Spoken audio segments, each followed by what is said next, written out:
All right. Let's talk about the last Galaxy of Fear book by John Whitman. This is called The Hunger. In this, Zack, Tash, and Hool keep getting attacked by bounty hunters. And who should go after them but Boba Fett himself? That's right, Boba Fett's in this. Um, in an attempt to thwart Boba Fett, they blow up the Shroud.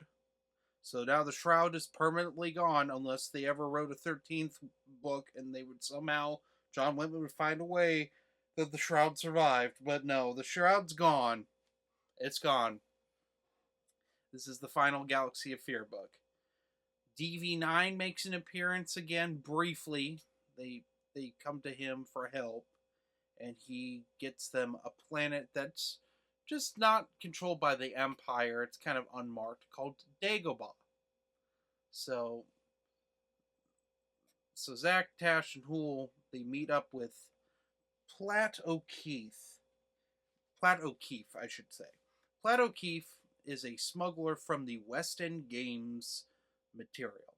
Showed up in a lot of adventure journals. She's like one of the big characters in the West End Games Star Wars RPGs. I like Platt O'Keefe. She's a fun character. Smuggler with a soft spot for the rebels, typically. Um, but Platt O'Keefe is trying to find a place to lay low with her smuggler group. And so they team up to go to Dagobah.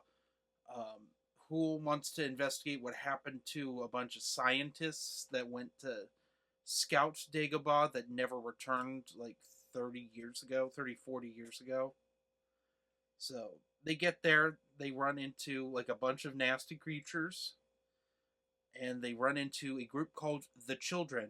The Children are creepy weirdos that were born on Dagobah from the scientists. And spoilers, they are cannibals. Yes, this book deals with cannibalism. Um, human cannibalism specifically, but the children, they're just hungry. They just want food. They don't care where it comes from, so I guess they would eat Hool too. Uh, Meanwhile, there's a little creature on the planet you might have heard of named Yoda. Yes, Yoda is in this, and Zack and Tash meet him. And this is where the book gets really good. Yoda is written perfectly. Absolutely perfectly. So, Yoda was a big no-no in this era of Star Wars to write. George Lucas had a big thing with Yoda. You couldn't write Yoda, you couldn't give Yoda an origin, although there are some little pieces of Yoda's backstory here or there throughout the EU. Yoda is a mysterious creature. We don't even know the race of what his species is called. There are very few of his species that show up in either the current canon or the expanded universe. So Yoda is mysterious, and I genuinely was shocked when I discovered that Yoda was in Galaxy of Fear, because the Bantam era may have been the most restrictive era of all Star Wars, with the exception of course, being the sequel trilogy era, where you couldn't write your main characters doing anything. You know, characters people actually want to read. Instead, you got to make up annoying blue-haired weirdos. But I digress. Anyway, let's talk about this book. So this book's great. It's a Zack heavy book. Zack's kind of the main character of this one. He feels like he's left out. He's the third wheel of everything. Tash can do anything she chooses, and she's leaving him behind because she has the Force and he doesn't. Well, it's kind of been hinted at since book 5 that there's something up with Zack. And that's something I'm just going to come out and say it because it's pretty. With the twists in this, I have to say that quote unquote twists are for kids.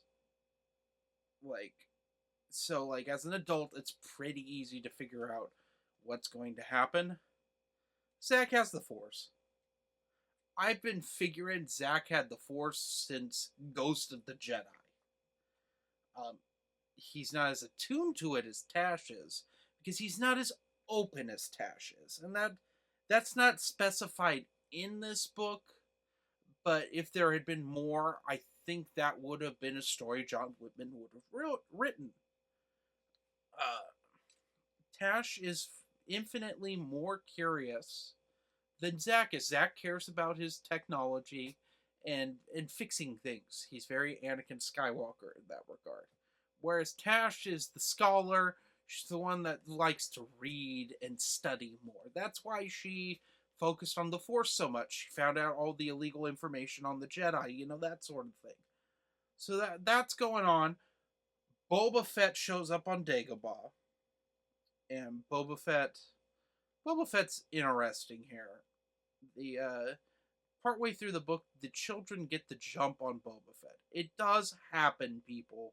Boba Fett is not the greatest thing ever. He's clearly not Ahsoka, so like he can't be all perfect.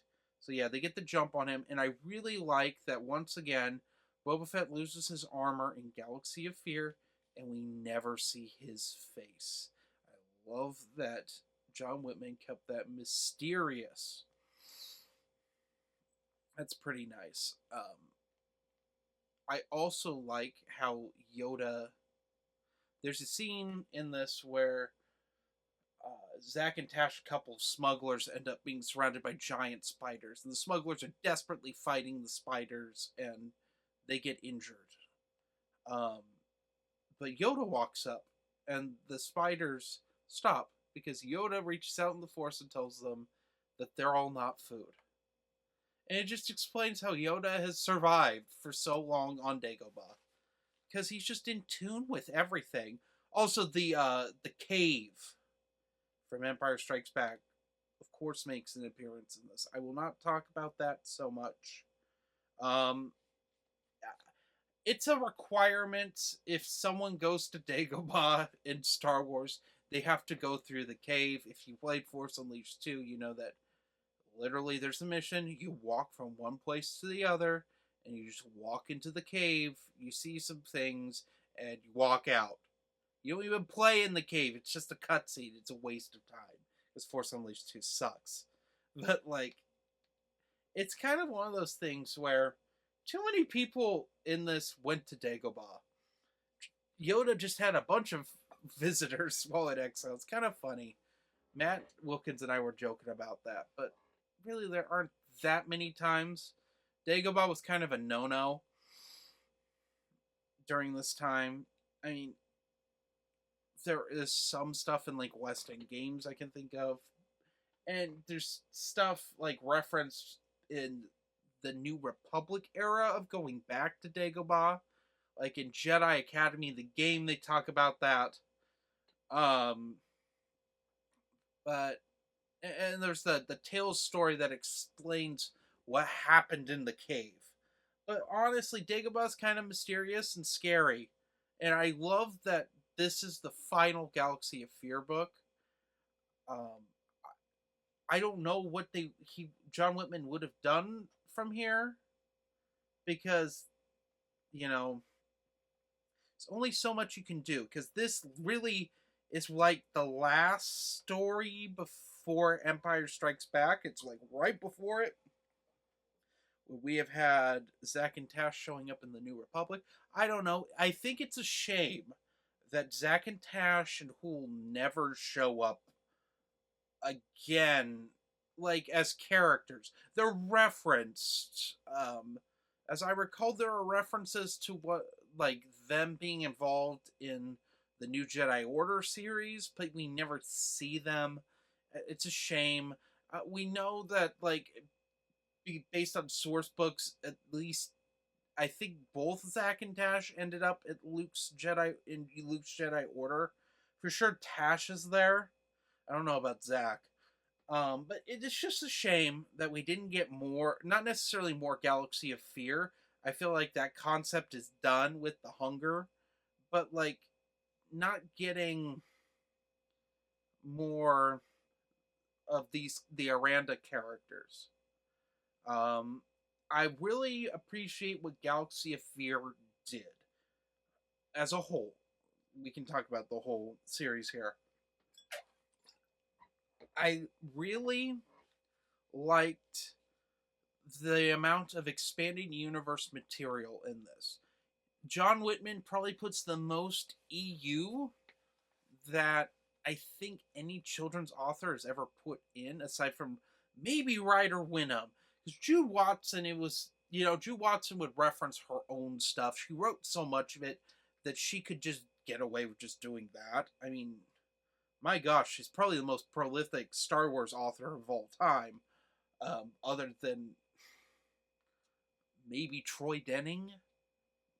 But I genuinely think that Jude Watson probably wrote the most Star Wars. But John Whitman, he really was a fan, and you can tell he took Goosebumps ripoff books and made them pretty engaging. Sure, there are a couple duds in this series. You're going to end up with that if you're when you're writing like, "Ooh, it's a spooky kids book" sort of thing. But that was always the weak point of Galaxy of Fear. I think genuinely only a couple books, including this one, I was actually slightly uncomfortable while reading. Because there's some body horror in The Hunger that's pretty disgusting. Some disgusting stuff.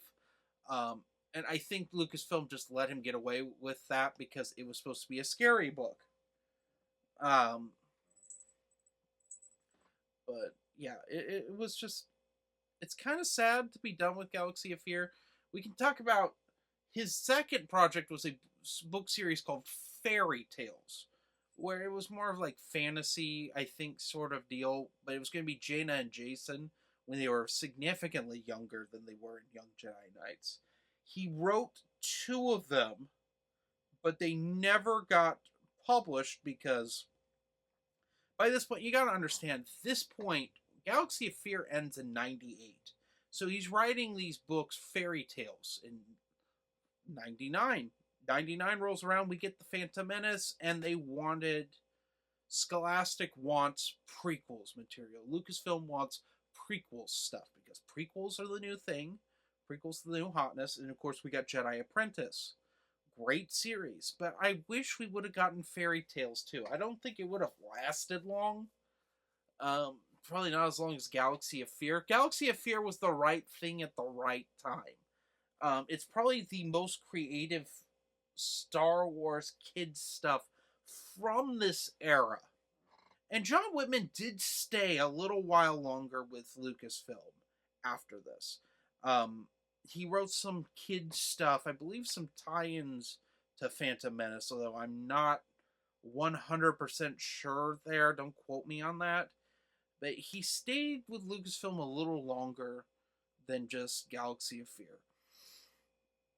And, I wish he would have written stuff specifically in the late 2000s. It would have been nice to see John Whitman show up again. Because that's really when Star Wars kind of went downhill, like, continuity-wise. And it would have been nice to have a continuity author back in the fold.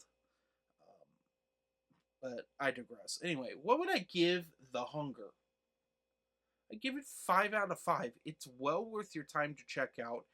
In my opinion, it's tied with Ghost of the Jedi as the best of the series. It's a great way to end the series. I'm so glad that we got another 6 books out of Galaxy of Fear. I like that it's its own standalone adventure, and it's well worth your time to check out. So, anyway, have a nice day.